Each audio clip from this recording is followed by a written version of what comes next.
2 மாநிலத்தில் 2 இடத்துல விரட்டி அடித்ததை இங்கே அனுமதித்த தவறு அப்போதைய முதல்வர் ஜெயலலிதா அம்மையார் செய்தார்.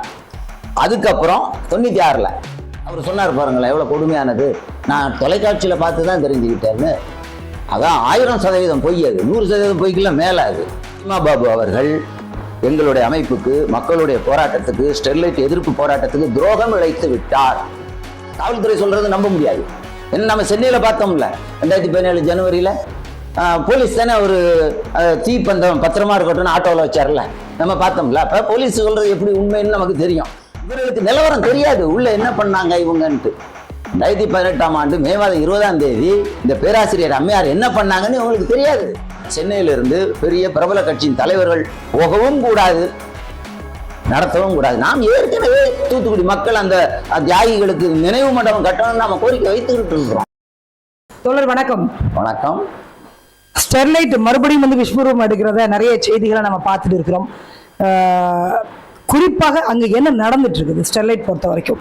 ஸ்டெர்லைட் நமக்கு தெரியும், அது இங்க வந்திருக்கவே கூடாது. அதாவது மகாராஷ்டிரத்தில் விரட்டி அடிக்கப்பட்டது. இப்போ 2 மாநிலங்களில் விரட்டி அடிக்கப்பட்டது இங்கே கொண்டு வந்தாங்கன்னா அதுவே பெரிய தீமை தானே. அங்கே உள்ள விவசாயிகள் புரிந்து கொண்டுதான் சுற்றுச்சூழல் கெடும். அதாவது சுற்றுச்சூழல்னா நிலம் கெட்டுவிடும், நிலம் நஞ்சாகிவிடும், நீர் நஞ்சாகிவிடும், காற்றும் நஞ்சாகிவிடும், பல்வேறு நோய்கள் வரும் மக்களுக்குன்னு. அதான் 2 மாநிலத்தில் 2 இடத்துல விரட்டி அடித்ததை இங்கே அனுமதித்த தவறு அப்போதைய முதல்வர் ஜெயலலிதா அம்மையார் செய்தார். அதுக்கப்புறம் 96ல் அவர் 95ல் அனுமதிக்கிறார். 96ல் மீண்டும் கருணாநிதி ஆட்சி வருது, அவர் வர்றாரு. அவரும் அதை அப்பதான் ஆலை கட்டுமானம் தொடங்குது. அவர் முழுக்க ஆதரவு. பல்வேறு போராட்டங்கள் நடந்தது மிகச்சிறப்பாக. அரசியல் கட்சிகள் நடத்திய போராட்டம் சிறப்பானதல்ல. அவங்க நாம்கி வாஸ், அதாவது பெயருக்கு ஒரு போராட்டம் நடத்தணும் அப்படிங்கிற மாதிரி நடத்தினாங்க. மீனவர் சங்க, அகில இந்திய மீனவர் சங்க தலைவர் ஐயா அண்டன் கோமஸ் அவர்கள் தலைமையில் பல அமைப்புகள் போராடினாங்க. அவர் தலைமையில் இணைந்து மீனவர்கள் பல ஆயிரம் பேர் வந்தாங்க. தொடக்கத்தில் மட்டும் இல்லை, அப்போ கப்பலில் அந்த தாமிர தாதுவை கொண்டு வரோம்னு சொன்னாங்க. அப்போ படகுலாம் போய் அந்த கப்பலையே மறித்தாங்க. அதுவும் அண்டன் கோமஸ் தலைமையில் அவருடைய வழிகாட்டுதலில் அந்த போராட்டங்கள்லாம் நடந்தது. இப்படி 2024 வரைக்கும் 96லிருந்து பல ஆண்டு காலம் அந்த போராட்டம் நடந்து கடைசியில் 15 பேர் அநியாயமா சுட்டு கொண்டாங்க. அது அதிமுக ஆட்சி. அப்போ இவர் எடப்பாடி பழனிசாமி அவர் முதல்வராக இருக்கிறார். அவர் சொன்னார் பாருங்களேன், எவ்வளோ கொடுமையானது. நான் தொலைக்காட்சியில் பார்த்து தான் தெரிஞ்சுக்கிட்டேன்னு. அதான் 1000% பொய், அது 100% பொய்க்கெல்லாம் மேலே. அது அந்த பொய்.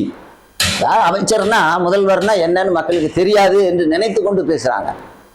ஒரு போராட்டம் நடக்குதுன்னா 1 மணி நேரம் 1/2 மணி நேரத்துக்கு ஒரு தடவை போராட்டம் எப்படி போய் கொண்டு இருக்கிறது, அது வன்முறையாக திரும்புகிறதா இல்லையா, காவல்துறையின் கட்டுப்பாட்டில் இருக்கிறதா இல்லையான்னு முதல்வருக்கு அறிக்கை வந்துகிட்டே இருக்கும். ஏன்னா காவல்துறை வேற முதல்வர் கையில் தான் இருக்குது. அப்போ எடப்பாடி பழனிசாமி அவர் முதல்வராக இருக்கும்போது அவர் சொல்றாரு பாருங்களா, அதாவது இது கொலையை விட ஒரு கொடூரமான செயல். எனக்கு தெரியாது, தொலைக்காட்சியில் பார்த்து தான் தெரிஞ்சுக்கிட்டேன்னா அப்போ நீங்கள் தானே முதல்வர், நீங்கள் எதுக்கு முதல்வர்?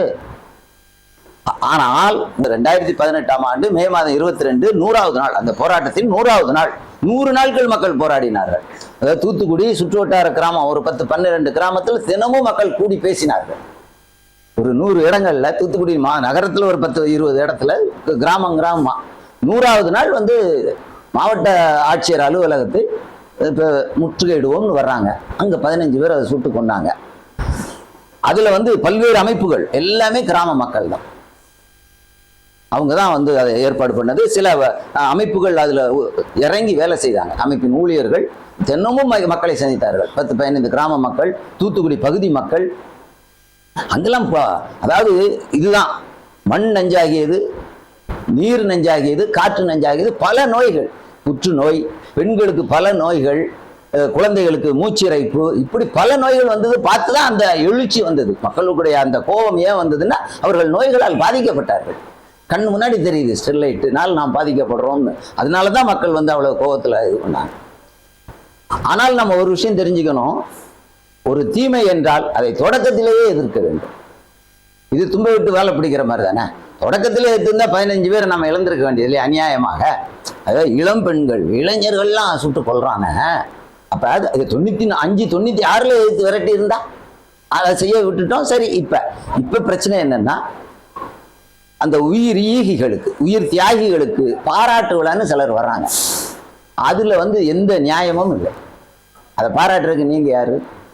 22ஆம் தேதி துப்பாக்கி சூடு, 20ஆம் தேதி காவல்துறையும் மாவட்ட நிர்வாகமும் ஒரு அமைதி கூட்டம், அவங்க வார்த்தை அது சமாதான கூட்டம், ஒரு கூட்டம் போடுறாங்க. மக்கள், கிராம மக்கள்ல வந்து முக்கியமானவங்களை யாரையும் அழைக்கல. ஒரு 23 பேர், அதிகம் சம்பந்தம் இல்லாதவங்களாம் அழைக்கிறாங்க. அந்த வேன் ஓட்டுநர் சங்க தலைவர், செயலாளர், இப்படி இல்லை இவங்கெல்லாம் அழைச்சி 23 பேர். அதாவது அவங்க வளைக்கக்கூடிய ஆட்கள், காவல்துறையும் மாவட்ட நிர்வாகமும் அப்படின்னா தாசில்தார் எல்லாரும் இருக்காங்க. அங்கே காவல்துறைன்னா எஸ்பி தலைமையில் டிஎஸ்பி, இன்ஸ்பெக்டர், இவர்கள் யாரையெல்லாம் வளைத்து அவர்களுக்கு சாதகமாக பேச வைக்க முடியுமோ அவங்களெல்லாம் வச்சு ஒரு கூட்டம் போட்டு எஸ்ஏவி பள்ளி மைதானம் நகரத்துக்கு உள்ளே இருக்குது. அது வந்து மிஞ்சி போனால் அந்த மைதானத்தை நான் பார்த்துருக்கேன். தூத்துக்குடி நகரத்தில் பேருந்து நிலையமாக, தற்காலிக பேருந்து நிலையமாக கூட அது செயல்பட்டது. அதிகமாக போனால் 4000 பேர் நிற்கலாம், நிற்க தான் முடியும். 4000 பேர் நடமாட முடியாது. நடமாடுறதுன்னா 1000 பேர், 1500 பேரும் வசதியாக நிற்க முடியும். அங்கே நடத்துகிறோங்கிறாங்க மக்கள். தூத்துக்குடி நகரம் சுற்றியுள்ள பல கிராமங்கள் சேர்ந்து 1,00,000 பேருக்கு மேலே ஒரு கொதிப்போடு எழுச்சியோடு இருக்கிறாங்க. அவங்க அங்கே இது வந்து சதி, அரசாங்க சதி. இதில் ஒப்புக்கொண்டவர் பேராசிரியர் ஃபாத்திமா பாபு, அவர் மீது எனக்கு ரொம்ப மரியாதை உண்டு. அவர் வந்து இங்கிலீஷ் பேராசிரியராக இருந்தவங்க, இங்கிலீஷ் பேராசிரியராக இருந்து பொது வாழ்க்கையில் அப்போவே வந்து ஒரு அக்கறையும் ஆர்வமும் உண்டு. அவர் வந்து சில நிறுவனங்களும் நடத்தி மக்களுக்கு பல்வேறு பணிகள் செய்தார். அப்புறம் ஒரு முறை வந்து அவர் மேயர் தேர்தலையும் நின்றார், தூத்துக்குடி மேயர் தேர்தலையும். அவர் வந்து 20ஆம் தேதி கூட்டத்தில் கலந்து கொண்டு அரசாங்கம் முன்வைத்த, காவல்துறையும் மாவட்ட நிர்வாகம் முன்வைத்த அந்த மோசமான கோரிக்கை, அதாவது இந்த போராட்டத்தை மழுங்கடிப்பதற்காக, சீரழிப்பதற்காக அந்த திட்டத்தை ஏற்றுக்கொண்டார். அது ஏன் ஏற்றுக்கொண்டாருன்னு தெரியல, ஆனால் ஏற்றுக்கொண்டது தவறு. அவங்க மாவட்டம், அதாவது ஸ்டெர்லைட் எதிர்ப்பு மாவட்ட மக்கள் கூட்டமைப்புன்னு ஒன்று இருக்குது. அதில் அவங்க உயர்மட்ட குழுவில் அவங்க உறுப்பினர். அந்த கூட்டத்துக்கே போயிருக்கக்கூடாது. ஏன்னா மக்கள், போராடிய மக்களுடைய பிரதிநிதிகளே அழைக்கவில்லை. இந்த காரணத்தை சொல்லி நானும் வரமாட்டேன்னு சொல்லியிருக்கோம். அவங்க போனதும் ஒரு சரியற்றது.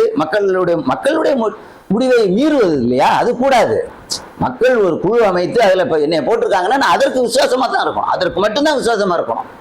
எதிரில் யார் வந்தாலும் மக்கள்கிட்ட கேட்டு தான் செய்யணும். உங்களை கூப்பிட்டாங்களா? எங்களை யாரையும் கூப்பிடல, என்னை மட்டும் கூப்பிட்றாங்களே, நான் போகலாமா?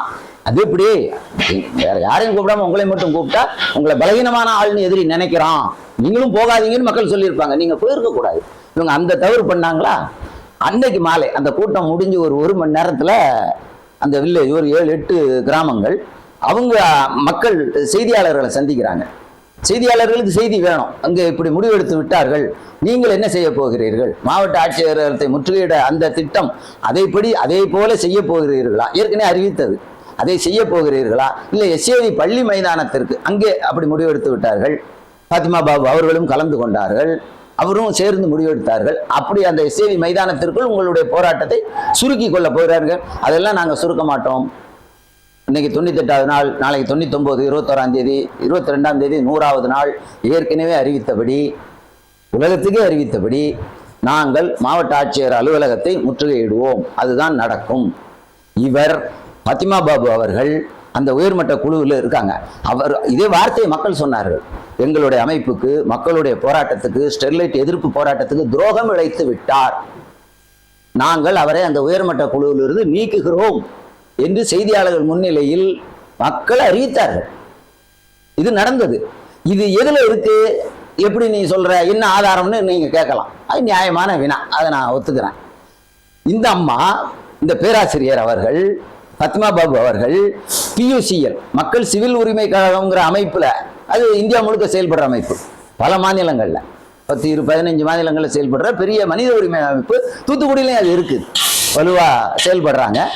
தமிழ்நாட்டில் ஒரு 20-25 மாவட்டங்களில் செயல்படுறாங்க, தூத்துக்குடி மாவட்டத்தில் செயல்படுறாங்க. அதுல இவங்க முக்கியமானவங்க. அந்த அமைப்பினர் துப்பாக்கி சூட்டுக்கு அப்புறம் ஒரு வாரத்தில் வந்து உண்மை அறியும் குழு போறாங்க. போராட்டத்தில் கலவரம் வந்தது, அதனால தான் சுட்டோம்னு போலீஸ் சொல்றாங்களே, அது உண்மையா? போலீஸ் சொல்வது உண்மையா? மக்கள் கலவரம் செய்தார்களா? வன்முறையை மக்கள் தூண்டினார்களான்னு உண்மை அறியும் குழு, மனித உரிமை அமைப்புகள் பல இருக்கு. இதுக்கு முன்னாடியும் பல இடங்கள்ல மனித உரிமை ஆர்வலர்கள், மனித உரிமை அமைப்புகள் வந்து உண்மை அறியும் குழு போட்டு உண்மைகளை வெளியே கொண்டு வருவாங்க. ஏன்னா காவல்துறை சொல்றது நம்ப முடியாது. ஏன்னா நம்ம சென்னையில பார்த்தோம்ல 2017 ஜனவரியில போலீஸ் தானே ஒரு தீப்பந்தம் பத்திரமா இருக்கட்டும்னு ஆட்டோவில் வச்சார்ல, நம்ம பார்த்தோம்ல. அப்போ போலீஸ் சொல்றது எப்படி உண்மைன்னு நமக்கு தெரியும். PUCL இந்த பேராசிரியர் இவங்க ஃபாத்திமா பாபா அவர்களும் இருக்கின்ற அமைப்பு PUCL அமைப்பின் உண்மை அறியும் குழு அறிக்கையில் இது இருக்குங்க. மக்கள் இவர் தங்களுக்கு தங்கள் கூட்டமைப்புக்கு ஸ்டெர்லைட் எதிர்ப்பு கூட்டமைப்புக்கு அந்த போராட்டத்திற்கு துரோகம் இழைத்து விட்டார் என்று சொல்லி இவரை அந்த உயர்மட்ட குழுவிலிருந்து நீக்கிவிட்டார்கள் அந்த அறிக்கையில் இருக்கு. இவரும் இருக்கின்ற மக்கள் சிவில் உரிமை கழகத்தினுடைய அறிக்கையிலே இருக்கிற செய்தி தான் நான் சொல்றேன். இப்போது இவர் அந்த தியாகிகளுக்கு நான் பாராட்டு விழா நடத்துகிறேன்னா அது என்ன, அது எப்படி ஏற்றுக்கொள்வார்கள்? எப்படி ஏற்றுக்கொள்வார்கள்? நீங்க ஒரு உதாரணம் பார்க்கணும். என்னையே ஒருத்தர் கொண்டுட்டாருன்னு வைங்க. இப்போ எனக்கு வேண்டியவங்களாம் இருக்காங்க, கொன்று விட்டார். கொண்டவரே மாலை போட விட்டா வந்தா எனக்கு வேண்டியவங்களுக்கு எப்படி இருக்கும்? நீதான் கொன்ன, அந்த நிற்கிறான், அவன் தான் கொல்ல சொன்னான், அவனும் நீ பாதிக்கப்பட்டது நாங்கள். அப்ப இவங்க அந்த போராட்டத்துக்கு அன்று ஆதரவு தெரிவிக்கவில்லை. அன்று காவல்துறையும் மாவட்ட நிர்வாகம் சொன்ன யோசனை தவறான யோசனை, போராட்டத்துக்கு எதிரான யோசனை, மக்களுடைய எழுச்சிக்கு மக்களுடைய உணர்வுக்கு எதிரான யோசனையை நீங்க ஆதரிச்சுட்டு இன்னைக்கு போராட்டத்தில் உயிர் நீத்த தியாகிகளுக்கு நாங்கள் பாராட்டு விழா நடத்துகிறோம் அப்படின்னா இது எப்படி ஏற்றுக்கொள்ள முடியும்? இது தவறு. அவரு அதெல்லாம் நடத்தக்கூடாது. அதுதான் நம்ம சொல்றோம். அதான் மக்களுடைய உணர்வு. நான் சொல்றது எனக்கு தூத்துக்குடியை பற்றி நன்றாக தெரியும். இதுல சென்னையில இருந்து கூப்பிடுறாங்க. சென்னையில இருந்து சில தலைவர்கள் போனாங்கன்னா அவங்க அவங்களுக்கு இந்த உள்நுட்பம் தெரியாது. PUCL அறிக்கை எல்லாருக்கும் கிடைச்சிருக்குமான்னு தெரியாது. அப்ப அவங்க அறிக்கையை படிச்சிருக்க மாட்டாங்க. படிச்சா இவங்க பேர் சொல்லி அதுல இருக்கு. மக்கள் சொன்னார்கள் ஃபாத்திமா பாபு பேராசிரியர் அவர்கள் துரோகம் இழைத்து விட்டார் என்று மக்கள் சொன்னார்கள்னு அதுல இருக்கு. அதை அவங்க படிச்சிருக்க மாட்டாங்க. அப்ப இவங்க என்ன நினைக்கிறாங்க? தூத்துக்குடியில் தியாகிகளுக்கு பேராசிரியர் அவரு. அப்ப பொது வாழ்க்கையில் ரொம்ப நாள் இருக்கிறவர், மேயர் தேர்தலையும் போட்டியிட்டு பிரபலமான ஒரு பேராசிரியர் அம்மையார். அப்ப பாராட்டு விழா நடத்தினா நம்ம போகணும்ல. இது மக்களுடைய போராட்டத்தை ஆதரிக்கின்ற மனப்பாங்கிலிருந்து இங்க சில தலைவர்கள் வந்துடலாம். இவர்களுக்கு நிலவரம் தெரியாது உள்ள என்ன பண்ணாங்க இவங்கன்ட்டு. 2018ஆம் ஆண்டு மே மாதம் 20ஆம் தேதி இந்த பேராசிரியர் அம்மையார் என்ன பண்ணாங்கன்னு இவங்களுக்கு தெரியாது. அதனால இவங்க விவரம் தெரியாம போனாலும் போக கூடும். இந்த ஜூன் மாதம் இப்ப 28ஆம் தேதி என்னவோ அந்த நிகழ்வு ஏற்பாடு பண்ணி இருக்கிறாங்க. அவர் நடத்தவும் கூடாது, இவர்கள் போகவும் கூடாது. இந்த தலைவர்கள் சென்னையிலிருந்து பெரிய பிரபல கட்சியின் தலைவர்கள் போகவும் கூடாது, நடத்தவும் கூடாது. நாம் ஏற்கனவே தூத்துக்குடி மக்கள் அந்த தியாகிகளுக்கு நினைவு மண்டபம் கட்டணும்னு நாம கோரிக்கை வைத்துக்கிட்டு இருக்கிறோம். பல அமைப்புகள் மாவட்டத்தில் உள்ள பல அமைப்புகள் போராடிக்கிட்டு இருக்கிறோம். நினைவு மண்டபம் கட்டணும், நாங்க இழந்தோம், எங்க உயிர். அந்த போராட்டம் மகத்தானது. அந்த போராட்டத்தையே ஸ்டெர்லைட் நிர்வாகமும் நிர்வாகத்தோட சேர்ந்த காவல்துறை மாவட்ட ஆட்சியர் எல்லா நிர்வாகம் மாநில அரசு நிர்வாகம் அரசாங்க நிர்வாகமும் சேர்ந்து சாதி ரீதியாக மத ரீதியாக பிளவுபடுத்தலாம் நினைச்சாங்க. தூத்துக்குடி போராட்டத்தின் சிறப்பு அதுதான். அது மக்களுடைய போராட்டம். சாதிகளை மீறி மதத்தை மீறி அதாவது எதிரி அதெல்லாம் வச்சு பிளவுபடுத்த நினைத்ததை மீறி அந்த சூழ்ச்சியெல்லாம் மீறி மக்களாக ஒன்றாக நின்றார்கள். சாதி மதத்தெல்லாம் தூக்கி தூர போட்டு ஒன்றாக நின்றார்கள். இறந்தோர் பட்டியலே அது தெரியுது. பல சாதி சமூகத்தை சேர்ந்த மக்கள் இறந்திருக்கிறாங்க. ஆண்கள், பெண்கள், இளம் பெண்கள் இறந்திருக்கிறாங்க. அதை நாம் பாராட்டலாம். அது தியாகத்தை நாம் எப்போதும் நினைச்சிருப்போம். அதுல சந்தேகமே கிடையாது. இவங்க ஏன் நடத்துறாங்க? இவங்க நடத்தக்கூடாது. இவர்கள் நடத்துவதை நம்பி இது சென்னையிலிருந்து எங்க இருந்து எந்த தலைவர்களும் போகக்கூடாது. அது அந்த மக்களை பாராட்டுவது ஆகாது. இறந்து போன அந்த தியாகிகளை மேலும் இழிவுபடுத்துவதாகும். இந்த அம்மையார் பேராசிரியர் அம்மையார் நடத்துவதும் சரி, அதிலே கலந்து கொள்வதும் சரி, அந்த மக்களை பாராட்டுவதாகாது, மேலும் அந்த போராட்டத்தை கொச்சைப்படுத்துவதாகும். அப்படி செய்யாதீங்க, நீங்க நடத்தாதீங்கன்னு நம்ம அவங்கள கேட்டுக்கிறோம். அப்படி அவங்க ஏதோ தவறான புரிதலில் நடத்தினாலும் நீங்க போகாதீங்கன்னு நம்ம இந்த தலைவர்களை எல்லாம் நாம் கேட்டுக்கிறோம். அதுதான் சரி. போகக்கூடாது, அவங்க நடத்தக்கூடாது.